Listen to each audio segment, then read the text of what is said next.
नमस्कार, जनता टीवी देख रहे हैं आप। आपके साथ मैं हूं अंजलि भंडारी और बात करेंगे देवभूमि उत्तराखंड की खबरों की। तो मुख्यमंत्री पुष्कर सिंह धामी ने देहरादून में अपने आधिकारिक आवास से लालकुआं बांद्रा सुपरफास्ट ट्रेन को वर्चुअल हरी झंडी दिखाकर रवाना किया, जिसके बाद उन्होंने पीएम मोदी और रेल मंत्री का हृदय से आभार व्यक्त किया, साथ ही लोगों को बधाई भी दी। आपको बता दें कि ये ट्रेन धार्मिक स्थलों के दर्शन के लिए श्रद्धालुओं को बेहतर यात्रा विकल्प प्रदान करेगी।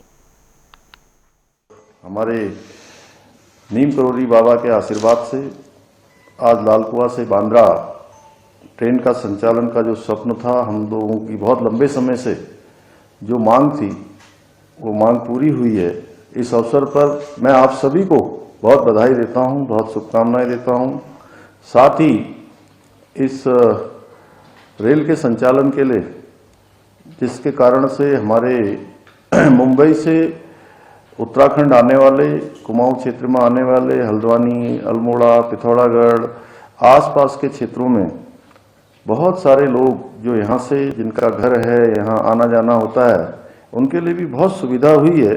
मैं इसके लिए आदरणीय प्रधानमंत्री जी का और आदरणीय रेल मंत्री जी का दिल से आभार प्रकट करता हूँ। भाइयों बहनों, इस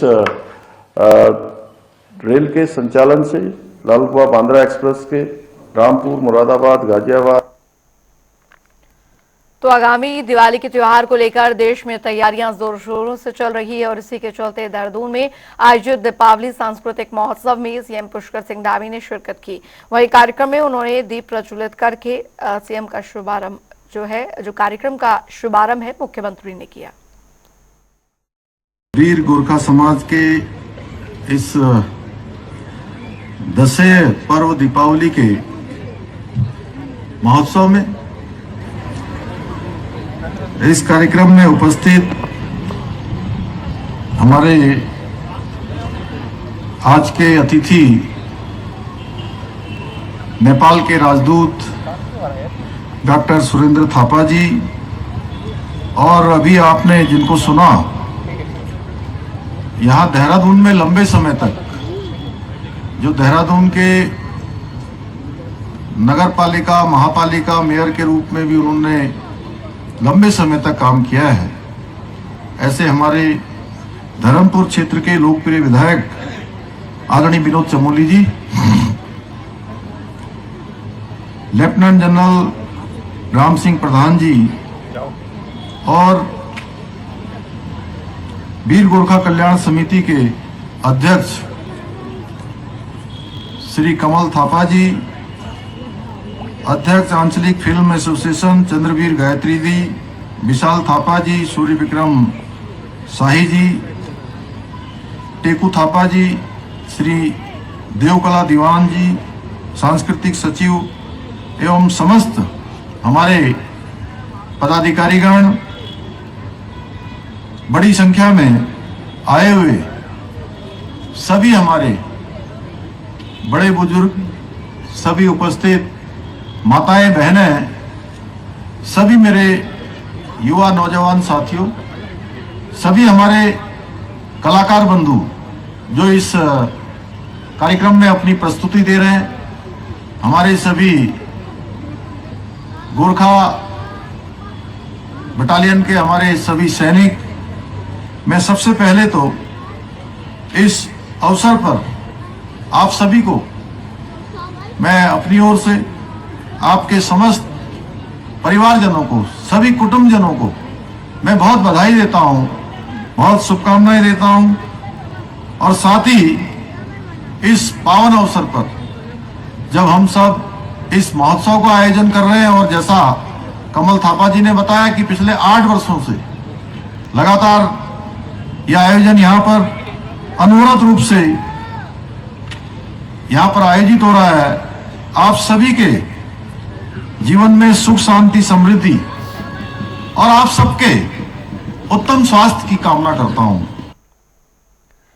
तो उत्तराखंड कांग्रेस के प्रदेश महामंत्री नवीन जोशी लगातार शहर में जनसंवाद से जनसंपर्क कार्यक्रम कर रहे हैं और इस दौरान लोग अलग अलग वार्ड में अपनी समस्याएं भी यहां बता रहे हैं। इसी के चलते राज्य देहरादून की आजाद कॉलोनी में वार्ड 78 में लोगों ने गंदगी को लेकर नगर निगम की शिकायत की। हमारे एरिया में जो है काम 5 साल हो गए हैं, बिल्कुल कोई साफ सफाई वाला आता नहीं है। बहुत कहने से 2-4 आ जाते हैं, लेकिन वो पूरा नाली से निकालते हैं और वहीं छोड़ देते हैं। यहाँ कहीं सड़कें नहीं हैं, कहीं गड्ढे हैं, कहीं नालियाँ चौक हो रखी हैं। साफ सफाई का बिल्कुल भी यहाँ कुछ नहीं है। ये आज हमने नवीन जोशी जी को बुलाया है और यहाँ इन्होंने भ्रमण किया है, इन्होंने खुद देखा है और इन्होंने आश्वासन दिया है कि मैं यहाँ इतना काम कराऊंगा।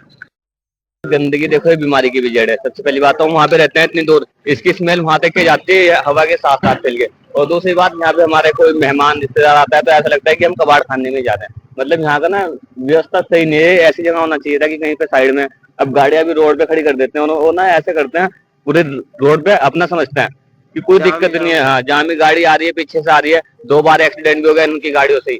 ये पूरा वो ना इन्होंने व्यवस्था बिगाड़ रखी है यहाँ की गंदगी से। देखिए, जनसंवाद से जन समर्थन कार्यक्रम के तहत हम पूरे देहरादून के 100 वार्डों का भ्रमण कर रहे हैं। आज इसी परिप्रेक्ष्य में हम लोग वार्ड नंबर 78 में आए हैं।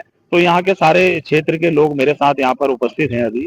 तो काफी लंबे समय से मुझसे लोग बुला रहे थे कि क्षेत्र में गंदगी का साम्राज्य है। यहाँ के जो पार्षद हैं उन्होंने कई बार मेयर को और नगर निगम की टीम को भी अवगत कराया कि यहाँ पे जो कर्मचारी लोग हैं काम नहीं कर रहे हैं और उनकी बातों को नहीं सुन रहे हैं, लेकिन उनकी बात को भी नहीं सुना गया। क्योंकि यहाँ पे जो मेयर हैं भारतीय जनता पार्टी के रामा जी, उन्होंने पूरे 5 साल क्षेत्र की पूरी अनदेखी करी। यहाँ पे कभी भी नहीं आया, लोगों ने उनको यहाँ देखा भी नहीं, क्षेत्र में आए नहीं है और यहाँ का डेवलपमेंट तो बहुत दूर है।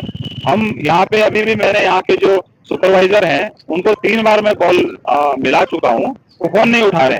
और अधिकारियों को भी मैंने कॉल मिलाया, वो भी फोन नहीं उठा रहे। लेकिन हम इनकी समस्याओं को ऐसे नहीं छोड़ेंगे। हम नगर निगम में जाएंगे, उनका घेराव करेंगे और जो कर्मचारी लोग काम नहीं करेंगे उनका हम लोग बाइकाट भी करेंगे। उधर महिला कल्याण बाल विकास विभाग के निदेशक और अपर सचिव प्रशांत आर्य को खेल युवा कल्याण विभाग के निदेशक के रूप में भी जिम्मेदारी दी गई है, जिसके बाद उनके राष्ट्रीय खेलों के आयोजन पर मुख्य रूप से काम किए जाने की तैयारी की जा रही है।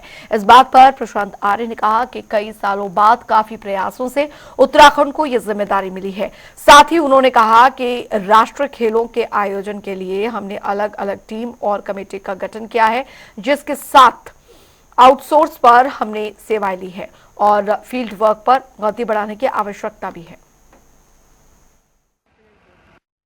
बिल्कुल सही बात है। ये बहुत बड़ी जिम्मेदारी और एक तरह से बहुत बड़ा इवेंट है जो कई सालों में काफी प्रयासों से राज्य को मिला है। जनवरी में इसका प्रस्तावित है तिथि, उसके अकॉर्डिंगली ऐसा नहीं है कि काम नहीं चल रहा है। ऑब्वियसली सारी things are moving on, teams बनी है, कमिटीज बनी है, आउटसोर्स पे हमने हायर करी हैं, सर्विसेज हायर करी हैं, एवरीथिंग इज गोइंग फाइन। हाँ, ये है कि कुछ तैयारियां जो फील्ड पे हैं उसके लिए हमें गति अपनी बढ़ानी है। उस पर भी डे टू डे सुबह शाम मॉनिटरिंग चल रही है। तो मैंने ज्वाइन करा है और जैसे आपने कहा कि चैलेंज और अपॉर्चुनिटी दोनों है, तो एक राज्य के लिए एक अच्छा काम है जिसको हमें बेहतर तरीके से करके अन्य आने वाले आके जो नेशनल गेम्स होंगे उसके लिए भी एक मॉडल बनाना है। वहीं उधर मसूरी के सर्वे ग्राउंड में दरअसल कोटी क्रिकेट क्लब ने 5 दिवसीय कॉस्को क्रिकेट प्रतियोगिता का आयोजन किया, जिसके चलते उत्तराखंड क्रिकेट एसोसिएशन के पूर्व अध्यक्ष ज्योत सिंह गुंसौला ने प्रतियोगिता का शुभारंभ किया। इस मौके पर उन्होंने आयोजक का मंडल सराहना की और साथ ही उन्होंने कहा कि इस प्रकार की खेल प्रतियोगिताओं के माध्यम से मसूरी और आसपास के खिलाड़ियों को अपनी प्रतिभा निखारने का मौका मिलता है। क्रिकेट क्लब जो कि मसूरी से लगा हुआ एक गांव है, वहाँ के लोगों ने, वहाँ के लड़कों ने और वहाँ के जो भी जनप्रतिनिधि लोग हैं उन्होंने पिछले साल से यहाँ पर क्रिकेट टूर्नामेंट का आयोजन किया है और आज दूसरा वर्ष है। मैं तो उनको धन्यवाद देता हूँ कि गांव के लोग जहाँ पर खेत भी सही नहीं है, खेलने के लिए कुछ नहीं, उन्होंने मसूरी में इसका आयोजन किया। बधाई के पात्र हैं, जिसमें कि मसूरी के बच्चे भी, मसूरी के और क्लब के बच्चे भी और गांव के जो जौनपुर क्षेत्र यहाँ से लगा हुआ है वहाँ के लोग भी यहाँ पर खेलने आते हैं और उनको एक प्रोत्साहन मिलता है कि आगे बढ़ने का एक जो मौका ये क्लब के साथी जो आयोजन करता है, जो इस तरह का कार्य कई सालों से करते आ रहे हैं, एक मौका यहाँ के बच्चों को बढ़ने का मिलता है।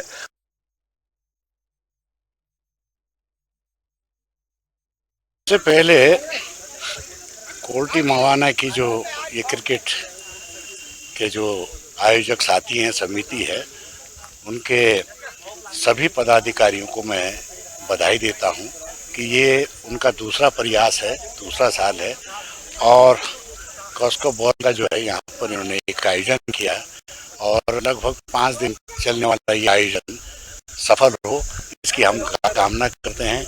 और बच्चों को एक प्लेटफॉर्म मिला है खेलने का, तो बच्चे अपने हुनर का जो है यहाँ पर अवश्य जो है जलवा दिखाएं। और ये कॉस्को का भी जो है ये चलते चलते जो है नेशनल लेवल और इंटरनेशनल लेवल पर जो है इसका रिकॉग्निशन बन रहा है। अभी जो बीसीसीआई है उसने इसको रिकॉग्निशन नहीं दिया है, लेकिन पैरेलल जो है ये इंटरनेशनल लेवल तक जा चुकी है।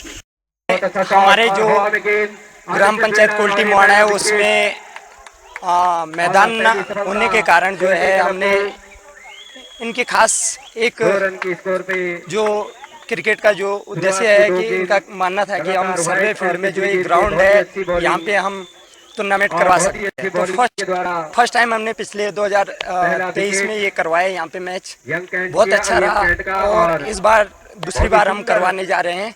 तो मैं बहुत बहुत धन्यवाद देना चाहता हूँ अपने युवा साथियों को कि आप लोगों ने यहाँ पे मैच करवाया दूसरी बार, और हम कोशिश करेंगे जैसे पिछली बार लास्ट तक ये मैच चला, बड़ी अच्छे से इन्होंने भूमिका निभाई, इस बार भी इसी तरीके से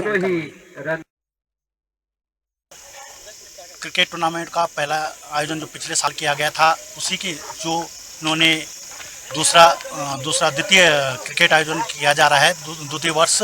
तो मैं सर्वप्रथम तो इन पूरे क्षेत्रवासियों और विशेषकर कोल्टी ग्राम सभा को बहुत बहुत धन्यवाद दूंगा, क्योंकि उन्होंने अपने क्षेत्र में मैदान न होने के कारण सिर्फ मसूरी में सर्वे ग्राउंड को चुना है।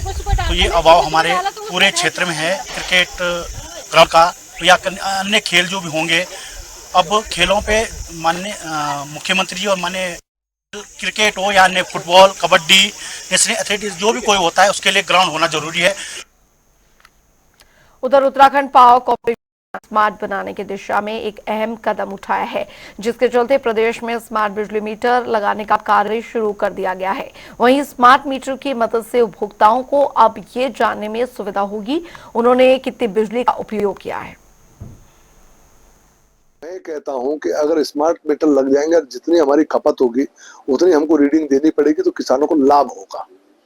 तो उस कांग्रेस नहीं लेना जानना चाहती है, वो चंद उन लोगों के साथ खड़ी है जो बिजली चोरी करते हैं, जो आपराधिक कार्य कृत्य कर रहे हैं। उन चंद लोगों के साथ कांग्रेस खड़ी होकर इसके विरोध में जा रही है। तो कांग्रेस को सोचना पड़ेगा कि आखिर वो एक राष्ट्रीय दल है, प्रदेश में उनके प्रमुख विपक्षी दल है, तो क्या इस प्रवृत्ति को वो बढ़ावा देना चाहते हैं? तो कांग्रेस के लिए एक बड़ा प्रश्न है, अगर मीडिया को पूछना चाहिए कि क्या आप बढ़ावा देना चाहते हैं इस तरह की ये जो बिजली चोरी की प्रवृत्ति को, या उसको रोकना चाहते हैं?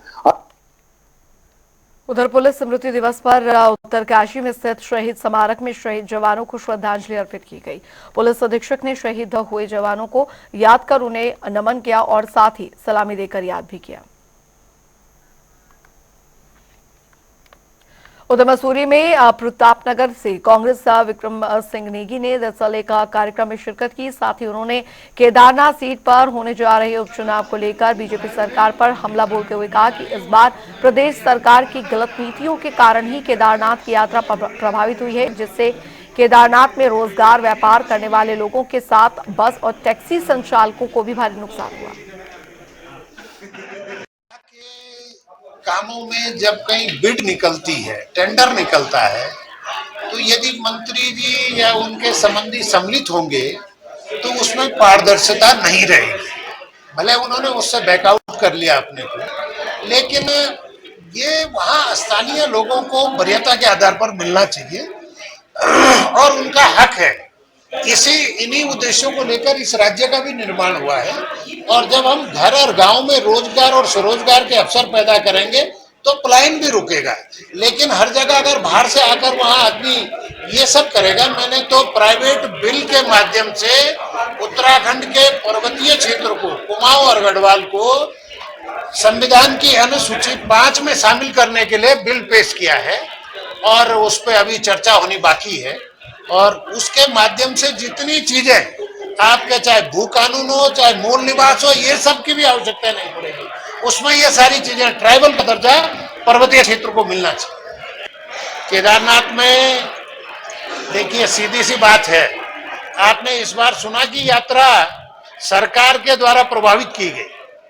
आप जरा किसी टीजीएमओ, जीएमओ और प्राइवेट टैक्सी वालों से पूछो कि गाड़ी को रंग रोगन किया, सीट ठीक की, उसका भी पैसा वसूल नहीं हुआ। जितने होटल स्वामी हैं, आप ऋषिकेश से लेके और केदारनाथ तक पूछ लीजिए, सारे दुखी हैं। ऑनलाइन रजिस्ट्रेशन के नाम पर लोगों ने घर से रजिस्ट्रेशन किए, लेकिन उतने यात्री आए नहीं। लोग अपने गाड़ियों से आए, आड़े तिरछे गाड़ियां लगाई, सरकार ने कहा यहाँ ज्यादा आ गए। और जो लोग बसों से, ट्रेनों से आते हैं, उनको यात्रा करने का अवसर ही नहीं मिला। वो हरिद्वार और देहरादून से ऑफलाइन रजिस्ट्रेशन नहीं कर सके। वो 10-10, 20-20 दिन ऋषिकेश, हरिद्वार में रहे, लेकिन उनका रजिस्ट्रेशन नहीं हो पाया। वो लोग वापस चले गए, जिससे यहाँ के लोगों का, क्योंकि 6 महीने का सीजन होता है, लोग टकटकी लगा के बैठते हैं अपने होटलों में। रंग रोगन, बिस्तरा, चद्दर बदलने का काम, बैंकों से लोन लेते हैं, गाड़ी वाला गाड़ी की रंगाई पुताई ये सब करता है, उसको भी सरकार ने छीन लिया। इससे लोग बड़े दुखी हैं और इसका प्रतिकूल प्रभाव इस चुनाव में, केदारनाथ के चुनाव में पड़ने जा रहा है। उधर आपको बता दें कि देहरादून के शिक्षा निदेशालय में उत्तराखंड के शिक्षा सचिव की अध्यक्षता में सभी अधिकारियों के साथ अहम बैठक हुई। साथ ही उत्तराखंड के डीजी ने कहा कि बैठक में क्लस्टर विद्यालयों के प्रस्ताव के संबंध में अहम चर्चा की गई और उन्होंने कहा कि क्लस्टर स्कूल आसपास के स्कूलों के हब का काम करेंगे। देखिए, कल सचिव विद्यालय शिक्षा की अध्यक्षता में समस्त 13 जनपदों के जिलाधिकारियों के साथ में एक समीक्षा बैठक की गई थी, जिसमें जो कई महत्वपूर्ण मुद्दे हैं उन पे चर्चा की गई। इसमें मुख्य रूप से एक तो क्लस्टर विद्यालयों के प्रस्ताव के संबंध में था। इसके अलावा जो हमारे ऐसे विद्यालय हैं जो जीर्ण शीर्ण स्थिति में हैं, उनके संबंध में भी चर्चा की गई। और जो इस तरह के विद्यालय हैं जहाँ पर बिजली, पानी, फर्नीचर आदि मूलभूत सुविधाएं उपलब्ध नहीं है, उनके संबंध में भी कार्रवाई करने के लिए निर्देशित किया गया। जहाँ तक क्लस्टर स्कूलों का प्रश्न है, तो इसमें जो इस तरह के विद्यालय हम बना रहे हैं जो क्लस्टर के रूप में काम करेंगे, यानी कि उनके जो आसपास के विद्यालय हैं उनके हब के रूप में जो है वो विद्यालयों में जो है छात्रों को बुलाया जाएगा और छात्रों को वहां तक आने के लिए ट्रांसपोर्टेशन के लिए भी सुविधा उपलब्ध करी जाएगी। तो उस पर चर्चा हुई है। कुछ जनपदों से प्रस्ताव आ गए हैं, बाकी जनपदों से अपेक्षित हैं। तो जैसे ही बाकी जनपदों से प्रस्ताव आते हैं, इसमें एक शासन स्तर पर बैठक करी जाएगी और उसके बाद आगे की कार्रवाई अमल में लाई जाएगी। चलिए, इसी के साथ देवभूमि उत्तराखंड की खबरों में अभी के लिए